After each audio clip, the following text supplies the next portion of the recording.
Hello everyone, welcome back to 90+ classes. मैं हूं आपके साथ पंकज।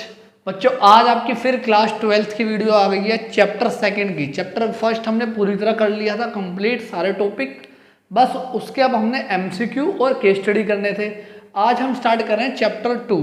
मोस्ट इंपॉर्टेंट चैप्टर मान लो ये आपकी बुक का, क्योंकि मार्क्स तो ये ज़्यादा कैरी करता है, या 8 to 10 मार्क्स का तो आएगा। साथ में जो आपका प्रोजेक्ट बनेगा वो इस टॉपिक से ही बनेगा, या तो प्रिंसिपल ऑफ मैनेजमेंट या फिर आपका मार्केटिंग चैप्टर। मोस्टली ये दो ही आपके टॉपिक होते हैं जिसपे आपको प्रोजेक्ट मिलता है आपका, और वाइवा भी फिर होगा। तो आज ये जो टॉपिक है ये हम करेंगे। अब इस टॉपिक को स्टार्ट करने से पहले कुछ समझते हैं इस चैप्टर में हमने पढ़ना है क्या। पहले हमने चैप्टर में पढ़ा था कि मैनेजमेंट है क्या, कौन मैनेजमेंट करता है, कितने लेवल्स होते हैं, क्यों जरूरी है मैनेजमेंट। अब दो पर्सन है बेसिकली। एक है पहले हेनरी फ्योल, इन्होंने कुछ प्रिंसिपल ऑफ मैनेजमेंट दिए थे। जैसे न्यूटन के साइंस में आपने रूल पढ़े हैं, प्रिंसिपल पढ़े हैं, तो वैसे ही इन्होंने भी कुछ प्रिंसिपल दिए थे मैनेजमेंट को करने के लिए, जो एक मैनेजर को अपने डिपार्टमेंट को, ऑर्गेनाइजेशन को करने में हेल्प करेंगे, मतलब मैनेजमेंट करने में थोड़ा उसका काम ईजिली कर देंगे। तो पहले तो याद रखना किसने दिए थे principle of management, Henry Fayol ने। ऐसे ही भी एक और पर्सन का नाम भी आएगा, उन्होंने भी प्रिंसिपल ऑफ मैनेजमेंट दिए थे, लेकिन उनके अलग हैं, इनके अलग हैं। इनके हैं 14 प्रिंसिपल, जो हेनरी फ्योल ने दिए हमें प्रिंसिपल, वो कितने हैं 14। इसलिए बोला जाता है हेनरी फ्योल को फादर ऑफ जर्नल मैनेजमेंट। अभी जो दूसरे पर्सन के बारे में पढ़ेंगे, FW टेलर के बारे में, उसको बोला जाएगा साइंटिफिक मैनेजमेंट। यहाँ है जर्नल मैनेजमेंट। और हेनरी फ्योल जब प्रिंसिपल देने से पहले क्या काम करता था, माइनिंग इंजीनियर था। MCQ में यह आ जाता है आपका। एक बार आपकी बुक में भी इससे रिलेटेड कुछ ना कुछ डाटा दिया होगा, चाहे आप कोई सी भी राइटर से पढ़ रहे हो तो वो एक बार पढ़ लेना कि डेट ऑफ बर्थ वगैरह, डेट ऑफ डेथ, वो भी पढ़ लेना। अब 14 प्रिंसिपल है बच्चों। 14 में से आप लगा लो 6 से 7 प्रिंसिपल तो बहुत ज़्यादा ईजी हैं। आज हम 5 कम से कम कवर करेंगे, जो पहले इजी वाले हैं, फिर अपना लेवल बढ़ाएंगे। 2 वीडियो में हमने हेनरी फ्योल के 14 प्रिंसिपल खत्म करेंगे, इसके बाद चलेंगे आगे के चैप्टर में। अब देखो पहला कौन सा है, ऑर्डर। ऑर्डर मतलब आपने वर्ड सुना होगा कि हर चीज़ का एक ऑर्डर में हो, ऑर्डर वाइज रखी हो, तो वही प्रिंसिपल ये है।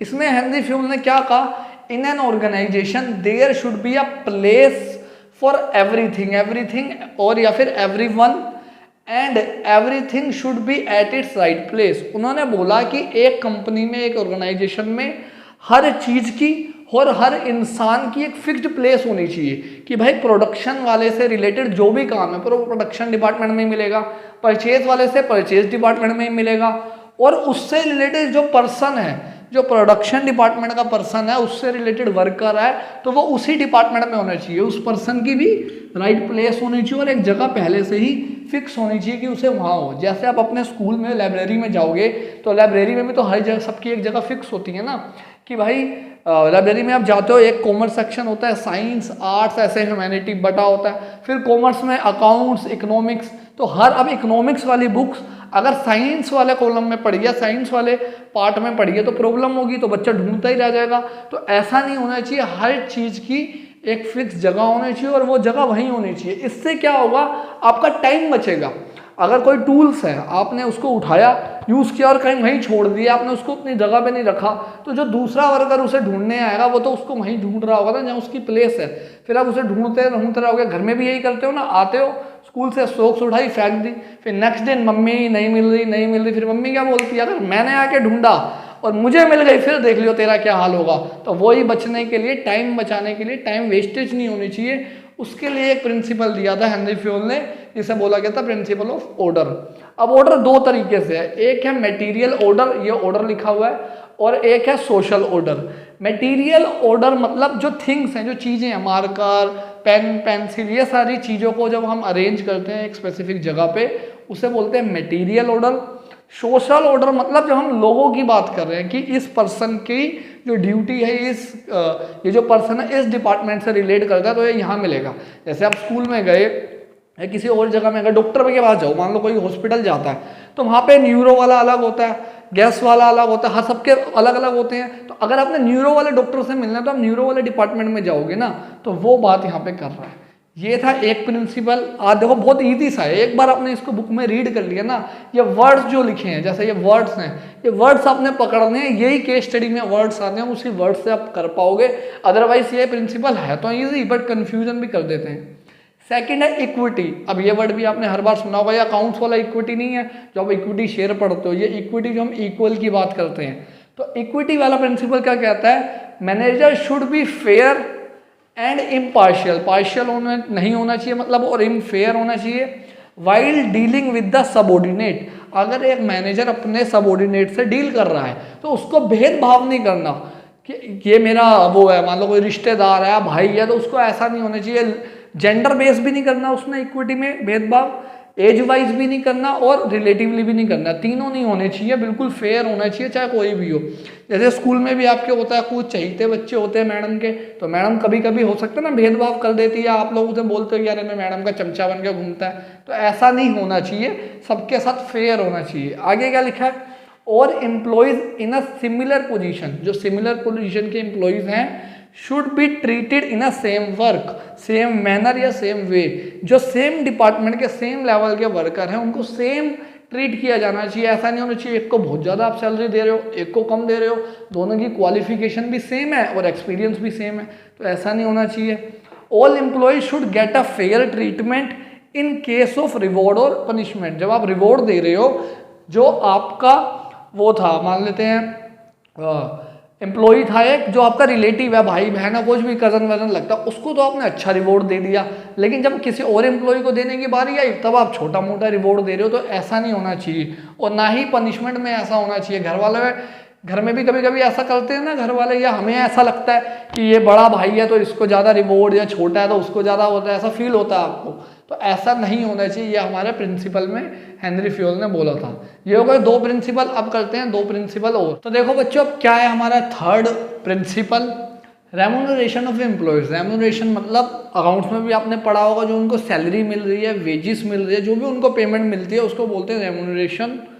अब जो एम्प्लॉयज को रेम्यूनरेशन मिल रही है, क्या बोला हेनरी फ्योल ने, देखो, states that the overall pay and compensation should be fair to both employees and organization. अब ये जो पॉइंट ऑफ, ये वाला जो प्रिंसिपल है दोनों के लिए, ऐसे डिसिप्लिन भी दोनों के लिए होगा। क्या बोला कि जो आप एम्प्लॉय को एक जॉब दे रहे हो तो उसको जो पैसा ऑफर कर रहे हो, सैलरी ऑफर कर रहे हो, वो फेयर होनी चाहिए। जितना उसका एक्सपीरियंस है, जितनी उसके पास नॉलेज है, जिस तरह का काम दे रहे हो, इतनी ये तो होनी चाहिए रीजनेबल, कि वो अपना लिविंग तो स्टैंडर्ड तो सही से कर सके। और ये जो एम्प्लॉई है, पहले आप देखो इंटरव्यू जब होता है ना, तो जो एम्प्लॉई, जो पर्सन इंटरव्यू दे रहा होता है, उससे भी पूछा जाता है कि आप कितनी एक्सपेक्ट कर रहे हो सैलरी, कि आप कितना सोच के आए थे कि इतनी सैलरी मिल जाएगी। अब ऐसा भी नहीं होना चाहिए कि जो इंटरव्यू दे रहा है एम्प्लॉय वाला वो बहुत ज़्यादा सैलरी बोल दे। अगर वो कहीं से 50,000 की जॉब छोड़ के आया तो 60,000 बोल दे, 70,000 बोल दे। ये थोड़ा ना 50 की छोड़ी और सीधा 2 लाख मांगने लग गया, तो ऐसा नहीं होना चाहिए। तो जो फेयर होनी चाहिए वो एम्प्लॉई के लिए भी फेयर होनी चाहिए, उसको भी कम ना लगे, और जो एम्प्लॉयर है, जो ऑर्गेनाइजेशन है, उनको भी देने में कोई प्रॉब्लम ना हो, ना आपके लिए ज़्यादा हो ना हमारे लिए कम हो, ऐसा नहीं होना चाहिए। आगे क्या लिखा है, employee should be paid fair wages which should given them at least a reasonable standard of living. मतलब इतनी तो होनी चाहिए कि वो अपना इजीली गुजारा कर सके जितना उसका बनता है। और ये जो फेयर है ये डिपेंड करती है एरिया क्या है। दिल्ली में अच्छी इनकम मिलेगी, मुंबई में और अच्छी मिलेगी। आप किसी गांव के एरिया में रहते हो तो वहाँ पे ऑफकोर्स आपकी इनकम थोड़ी कम होगी, तो उस पर भी ये डिपेंड करता है। अब नेक्स्ट है डिसिप्लिन, जिससे आपका कोई नाता नहीं है, लेकिन यहाँ पे मत छोड़ देना क्योंकि ये पेपर में अक्सर MCQ में आ जाता है। क्या है, it means obedience, respect of authority and complying with the rules and regulation of the organisation. आप जिस ऑर्गेनाइजेशन में काम कर रहे हो, हर ऑर्गेनाइजेशन के अपने रूल्स होते हैं, रेगुलेशंस होते हैं कि इतने टाइम पे आना है, ऐसे कपड़े डाल के आने हैं, ये आपका चेन ऑफ सीक्वेंस है, ये फॉलो करना है, तो उसको ओबे करना, मानना, रिस्पेक्ट करना। ये नहीं कि लेट आ रहे हो, टाइम का 7 बजे का ऑफिस का टाइम है, आप 7:30 रहे हो या 8 बजे पहुँच रहे हो, तो ऐसा नहीं होना चाहिए। It is required. अब इसमें भी क्या है, ये जो डिसिप्लिन है ये सिर्फ एम्प्लॉय के लिए नहीं है, एम्प्लॉयर के लिए भी है। अगर आपका मैनेजर ही लेट आ रहा है तो एम्प्लॉय भी लेट पहुंचेंगे। अब सीधा समझो, अगर क्लास में टीचर ही लेट आ रहा है 15-20 मिनट, तो बच्चे भी लेट ही पहुंचेंगे ना। बट अगर टीचर टाइम पे आ जाता है तो बच्चों की भी रिस्पॉन्सिबिलिटी है टाइम पे पहुंचे, और अगर बच्चे टाइम पे आ जाते हैं तो टीचर की रिस्पॉन्सिबिलिटी है टाइम पे पहुंचे। क्या लिखा हुआ है? It is required not only on the part of employees, सिर्फ एम्प्लॉइज को पूरा नहीं करना इसे, but also on the part of a manager. जो मैनेजर है उसको भी ध्यान रखना है कि डिसिप्लिन रहे। अब ये एक और तरीके से इसका क्वेश्चन पूछ लेते हैं कि एम्प्लॉइज और मैनेजमेंट ने एम्प्लॉइज को बोला, वर्कर को बोला कि हमारे पास एक बड़ा ऑर्डर आया है और आपको ये 10 दिन के अंदर पूरा करके देना है हमें, तो आपको डबल शिफ्ट लगानी पड़ेगी, हम आपको 20% एक्स्ट्रा पे करेंगे या 30% एक्स्ट्रा पे करेंगे। वर्कर्स रेडी हो गए, वर्कर्स ने दिन रात मेहनत करके काम पूरा कर दिया, जो ऑर्डर आया था वो पूरा कर दिया। बाद में मैनेजर या मैनेजमेंट मुकर गए, मना कर दिया उन्होंने कि हम नहीं देंगे आपको एक्स्ट्रा, जितना आपका पे होता है उतना ही देंगे। तो अब कौन इनडिसिप्लिन हुआ? मैनेजर। मैनेजमेंट डिसिप्लिन में नहीं हुई और जो एम्प्लॉइज थे, वर्कर्स थे, वो डिसिप्लिन में रहे। तो दोनों को ध्यान रखना है, दोनों ने अपनी जो भी बात बोली है वो पूरी माननी पड़ेगी। इसके बाद आते हैं बच्चों नेक्स्ट में stability of tenure of personal. Tenure का मतलब होता है टाइम।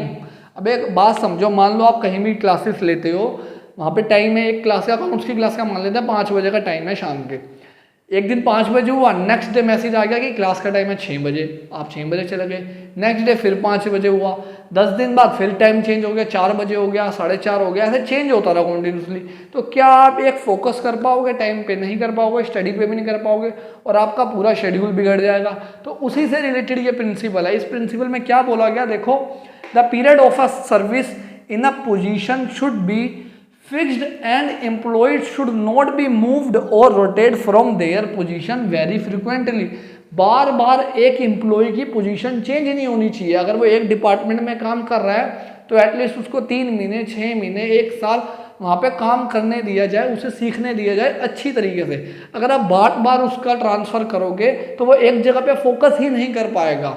ऐसे ही अगर आप मैंने वहाँ जाते हो ना, बैंक्स में जाते हो, सरकारी बैंक में जाओगे, उनके जो एम्प्लॉयज़ होते हैं वो आपको हर बार चेंज मिलेंगे, हर 2-3 महीने में, 1.5 महीने, मोस्टली 1-2 महीने, 3 महीने में वो चेंज मिलते हैं आपको। कैशियर वगैरह जो बैठे होते हैं, जिनकी वजह से उन्हें बहुत प्रॉब्लम होती है। एक बार उनकी जो ब्रांच है वो घर से बहुत पास है तो उनको ईजी रहेगा, वही अगर ब्रांच बहुत दूर हो गई तो उनको बहुत ज़्यादा प्रॉब्लम आ सकती है, जिसकी वजह से वो फोकस नहीं कर पाते और उनको एक इनसिक्योरिटी रहती है जॉब की कि कहीं हमारी जॉब फिक्स नहीं है, परमानेंट वाला फील ही नहीं आएगा अगर आपको बार बार हटा दिया जाएगा।